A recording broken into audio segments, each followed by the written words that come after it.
মেয়েদের রূপ না থাকলে কেউ কাছে আসে না, ছেলেদের অর্থ না থাকলে কেউ পাশে থাকে না। মধ্যবিত্ত ঘরের ছেলে মেয়েদের চোখে স্বপ্ন থাকে অনেক, কিন্তু সেটা পূরণ করার মতো টাকা থাকে না। ছেলে মাকে ডেকে বলছে, মা, একটা কথা বলি, আমার একটা অনুরোধ রাখবে? তুই চাইলে আমি কি না করতে পারি বল, তোর সব কথা রাখবো। তোমার বৌমা বলছিল, তোমার তো বয়স হয়েছে, এখন তো তোমার শরীরে একটু বিশ্রাম প্রয়োজন। আর এই বাড়িটা তো খুব একটা ভালো না, ছোট্ট ঘুপছি। তোমার কাশিটাও বেড়ে গেছে, আর তো ডায়াবেটিস আছে, হার্টের সমস্যা, হাড়ের সমস্যা, আরও কত কি। মা: হ্যাঁ রে, মনে হয় আর বেশি দিন। থামো তো মা, তোমার সব সময় দেখাশোনার জন্য কাউকে রাখতে হবে।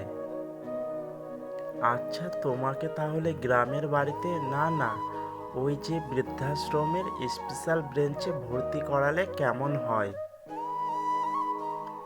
এটাই বলছিল তোমার বৌমা, ওখানে অনেকে থাকবে তোমার মতোই, তাদের সাথে গল্প করতে পারবে। আর এ বাড়িতে তো কেউই নাই, আমি তো ব্যবসায় দৌড়াচ্ছি, তোমার বৌমা অফিসে, আর মিঠু তো সারাদিনই স্কুলে। ওখানে তুমি আরামেই থাকবে মা। মা, এটাই আমাদের অনুরোধ ছিল। আচ্ছা, তুই চাইলে সব হবে। থ্যাঙ্কস মা। আচ্ছা, কালকে বিকেলে কিন্তু তাহলে ওখানে যাচ্ছ, তোমার ব্যাগ গুছিয়ে রাখবে। পরের দিন অস্বস্তিকর জ্যামে আটকে আছে মা ছেলে। নীরবতা ভাঙলেন মা। বাবা, ওখানে আমাকে দেখতে যাবি তো? পারলে একটা ফোন কিনে দিস আমাকে। ছেলে হাসি মুখে বলল, মা, তুমি ফোন কি দিয়ে কি করবে?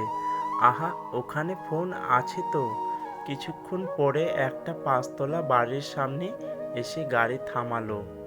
আবার বেশ কিছুক্ষণ নীরব থেকে এবার ছেলে বলে উঠল, নামো মা। এটাই তো ওই বৃদ্ধাশ্রম মা, দেখছো, বলেছিলাম না তোমার পছন্দ হবে।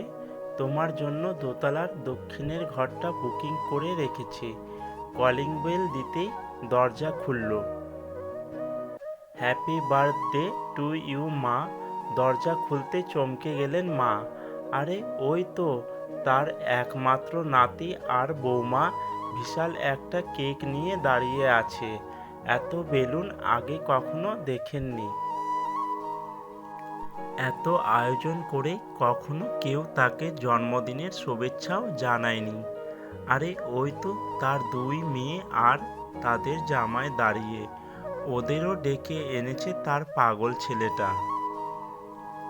মা বলল, তুই অনেক বড় হয়ে গেছিস, কিন্তু এটা কার ঘর? বাড়ির ফলকে নাম দেখনি? বাবার নামে রেখেছি। পুরো বাড়িটাই আমাদের। এবার তুমি আরামে থাকতে পারবে মা। তুই না, এমন কি কেউ করে?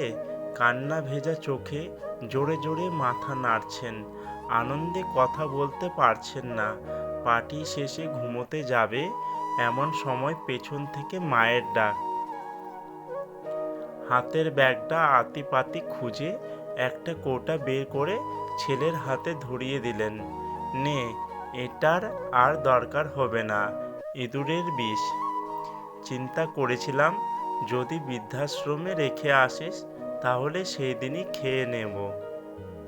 ধুর মা, কি যে বলো, এটা তো সেসব আমি কাল রাতেই পাল্টে তোমার ক্যালসিয়ামের ওষুধ ভরে রেখেছি, তুমি ঘুমাও।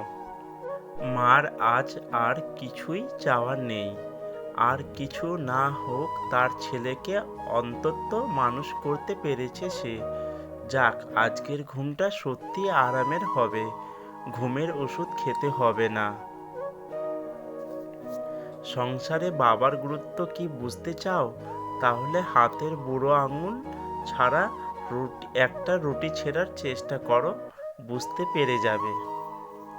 3টি সময় মানুষের আসল রূপ বুঝতে পারবেন। যখন আপনি বিপদগ্রস্ত হবেন, যখন আপনি অভাবগ্রস্ত হবেন, আর যখন আপনি অসুস্থ হয়ে পড়বেন।